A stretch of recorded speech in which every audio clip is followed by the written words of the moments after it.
Hey guys, I'm JC and today we're playing Rionya Fire Dancer. This deck aims to storm off, then use Rionya's ability to make multiple token copies of a powerful creature for game-ending damage.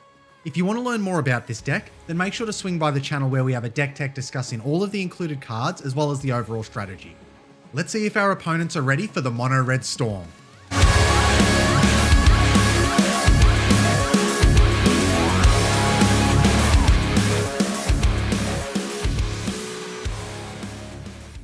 Alrighty guys, let's see what our opponents are playing today. We have Jared Carthalion True Heir, we have Xyris the Writhing Storm, and we also have Araumi of the Dead Tide. Right, if we take a look at our opening hand, it would have been absolutely perfect if we had one more land, but we just can't risk keeping it, so let's mulligan. Alright, the second hand looks a lot better. Stormkiln Artist and Professional Facebreaker are both bomb creatures in this deck. We have a ritual effect, so we can hopefully sneak Rionya out a little bit early, and I always love myself a bonus round, so we'll keep this one. Jared starts us off by playing a land for turn, and that is it for them. Xyris plays a land for turn when it ETBs that allows them to scry 1, but then they pass the turn from there. Araumi just plays a tap land for turn, and that is it for them. We draw a crash through for turn. Alright, so we'll just start by playing our land, and we'll pass it over. Jared plays a land, but that is going to be it for their turn. Xyris plays a land, and they also just decide to pass the turn. Araumi plays a land, and now they cast an Arcane Signet. But that is it for their turn. We draw another land, so let's start by playing our land for turn. Now we do have the option of casting our Poetic Ritual here and trying to get our Professional Facebreaker on board, but while the Xyris player does have 2 mana up, I think we're going to slow roll it just a little bit, so we'll just pass from here. None of our opponents have got off to too fast a start where we have to worry about timing being an issue. Jared plays a land. Now they cast Nadar Selfless Paladin. It has Vigilance, and when it ETBs or attacks, they get to venture into the dungeon, and other creatures they control get +1/+1 as long as they've completed a dungeon. So that will trigger its ETB. They do venture into the dungeon. It looks like they've chosen to go into the Lost Mine of Phandelver, so they're going to be able to scry 1 here. And that is it for their turn. Xyris plays a land. And now they cast a Darksteel Plate. Indestructible, and equipped creature has Indestructible. But that is it for the Xyris player. Araumi plays a land, and now they cast an Ashiok Dream Render. Spells and abilities your opponents control can't cause their controller to search their library, and -1 target player mills 4 cards, then exile each opponent's graveyard. Now they do activate Ashiok here, and they're targeting themselves. Let's see what they get. Looks like Solemn Simulacrum is one of the creatures, Soish Burnished Heart, and we also have Floating Dream Zubera. But that is it for them. We draw an Inferno Titan. Okay, well that's really good news because that is one of our finisher creatures. So let's just start by playing our land, and let's get down our Professional Facebreaker. And then we'll pass it over from here. Professional Facebreaker is going to be able to set us up with extra treasures, so when we set ourselves up to storm off, we're going to be able to do so. Jared plays a land for turn. Now they move to combat. Let's see where Nadar swings in at. It looks like they're targeting the Ashiok here. That does trigger Nadar. So they're going to venture further into the Lost Mine. Let's see which way they go. And they've opted to make a treasure token. Damage goes through, knocking Ashiok down to 1 counter. Now they suspend Venture Forth. Exile cards from the top of your library until you exile a land card. Put that card onto the battlefield and the rest on the bottom of your library in a random order. Then exile it with 3 time counters on it. So they just suspended that for 2 mana.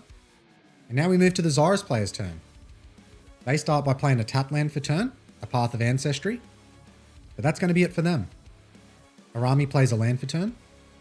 And now they cast their commander, Araumi of the Dead Tide.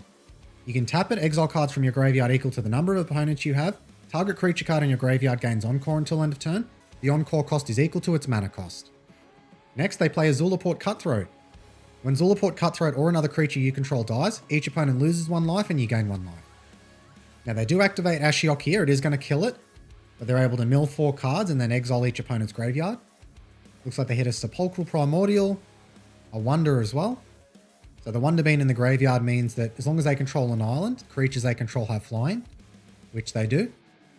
And that is going to be it for Araumi. Alright, we draw a Spikefield Hazard for turn. Let's start by playing our land for turn. Now we'll move to combat. We'll send Professional Facebreaker towards the Xyris player. Damage goes through, that triggers our Professional Facebreaker, so we'll make a treasure token. And now we'll cast our Stormkiln Artist. That resolves, and we're just going to pass the turn from here.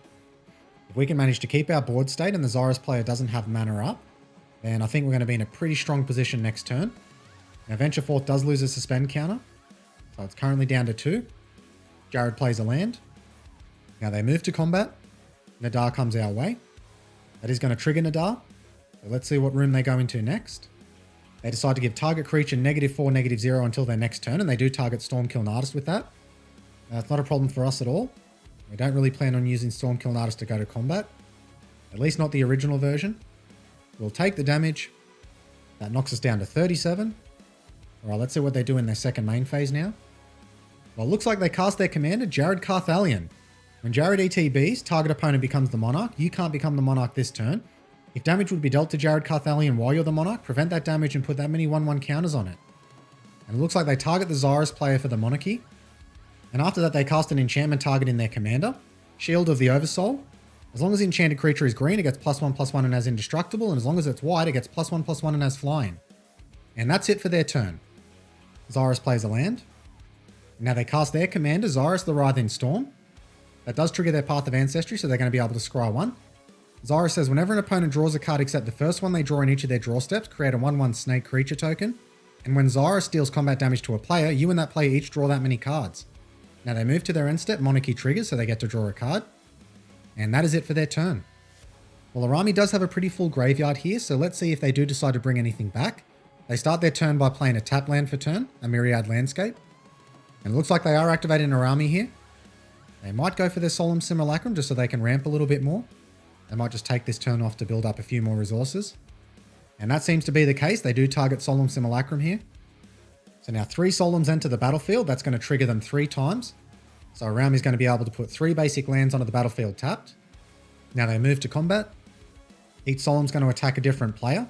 Both of our opponents are going to be able to block. We're the only ones that aren't going to be able to. So we'll take the 2 damage. And when the 2 Solemns die, that does trigger Zulaport Cutthroat twice and Solemn Simulacrum twice. So each opponent's going to lose 2 life and the Araumi player is going to gain 2 life. And they're also going to draw 2 cards. Now when they draw a card, that does trigger Xyris. So Xyris gets to make a 1/1 snake. The same is going to happen again with the second draw trigger. Now the last Solemn Simulacrum does die, which gets them to draw a card and triggers Zulaport Cutthroat. So we each lose a life and they gain a life again. I'll also give Xyris 1 more snake token. And that's it for their turn. Alright, well things are starting to get a little crazy out there. Our opponents are starting to build up their value engines, so we definitely have to step up our game here. We'll start by playing a land for turn. So at least we do have the Araumi player tapped out. There's only a few free counter spells that they can actually have, between things like Fierce Guardianship, Deflecting, Swat, Force of Will. But I think we have to try here. We are a mono red deck, so our game plan is to go hard and fast. So let's see how we do this turn. We'll start by casting Bonus Round. That triggers our Stormkiln Artist to make a treasure. That resolves. Next we'll cast Pyretic Ritual. That'll trigger Bonus Round and Stormkiln Artist. So we'll make a treasure. Bonus round we'll copy Pyretic Ritual. So we're going to add 6 red mana to our mana pool. That'll also trigger Stormkiln Artist once again. Now we'll try to resolve our commander. That goes through. Now we'll also try to draw some more cards. So we'll use our last red floating mana and we'll cast Crash Through. Got to make the most of this bonus round while we can. That'll trigger Stormkiln Artist in bonus round, so we make another treasure. We'll copy Crash Through here. It is going to make Xyris some snake tokens, unfortunately, but that's the price we pay. That triggers Stormkiln Artist, makes another treasure token when we copy it. The first card we draw is a Light Up the Stage. Okay, that's really good. Xyris makes a snake token. Our second card we draw is just a land, which triggers Xyris once again. So now we cast up Light Up the Stage for its full cost. That triggers bonus round and Stormkiln Artist, and notably it isn't going to trigger Xyris here because we are exiling the cards, we're not drawing them. Stormkill makes us another treasure token. Bonus round copies it. That also triggers Stormkiln Artist. So let's see what we get off both of our Light Up the Stages. The first one is a Rite of Flame and a Mountain. Okay, not too bad, another ritual effect, but mana's not our problem. We really want more card draw or hopefully an extra combat spell. Ooh, and we get a Devilish Valet. Okay, that might actually possibly be a finisher here. We also did get some card draw there. So we'll cast our Renegade Tactics. We'll target Xyris here so it can't block this turn. That triggers bonus round and Stormkiln Artist. We'll keep the targets the same here. It's not going to matter if we can resolve Devilish Valet. There's going to be more than enough damage getting through. That triggers Stormkiln Artist to make a treasure. We'll draw a card here, which is going to make more snakes for Xyris. We get an Expedite. Okay, well, if we can resolve this Devilish Valet and there's no interaction from our opponents, I think we might have the game here. It'd be really nice to draw into a deflecting swat just so we know we have some protection. Oh, and seize the day. Okay, well, that's really good news. If they do target Devilish Valet, well, at least we can cast Seize the Day and hopefully get another combat step and target our Professional Facebreaker. So that does trigger Xyris. They get to make another snake. Let's cast Expedite, targeting our Professional Facebreaker. That triggers bonus round and Stormkill and Artist. I'm going to try to dig here to deflect in SWAT, or at least some form of protection. We'll keep the same targets. Stormkill and triggers, making another treasure. So let's see what we get here. A Fury. That triggers Xyris. And another land. All right, well, now let's cast our Spikefield Hazard. We'll target Zulaport Cutthroat. That triggers bonus round and Stormkill and Artist. We'll make a treasure from Stormkill. We'll copy Spikefield, targeting one of the snakes. That triggers Stormkill. That makes Xyris another snake. Now let's cast Rite of Flame. That's going to trigger bonus round and Stormkill and Artist. The copy will trigger Artist one more time. All right, let's try to resolve our Inferno Titan. That goes through. We'll target Nadar here. We'll put all 3 damage on Nadar. Next, we'll cast Devilish Valet. We probably should have done that around the different order, but honestly, with the amount of triggers we've got with Rionya at the moment, it's going to get the job done if we actually resolve it. So let's see what happened, guys. Let's go to combat. Rionya will trigger. We'll target Devilish Valet here. And let's see what our opponents have to say about this. So it looks like that goes through. We have a lot of triggers happening from Devilish Valet. We'll just yield to them. And that actually causes the game to crash. So I looked in chat and it didn't seem that our opponents had anything for that. So that is the game done there, guys. All right, let's go to the review and discuss what happened. As we saw from this game, it doesn't take much for Rionya to go from a moderate board state to a game-ending one. With just our Stormkill and Artist out, we were able to both get a high Rionya count and land a powerful creature, which ended up killing our opponents with incredible damage. That's the thing with Rionya though. The way you build her is incredibly simple but incredibly effective. For the most part, you load the deck with cheap instants and sorceries as well as creatures that can help you end the game, which, when you're getting anywhere from 5 to 10 copies of, isn't that hard to do.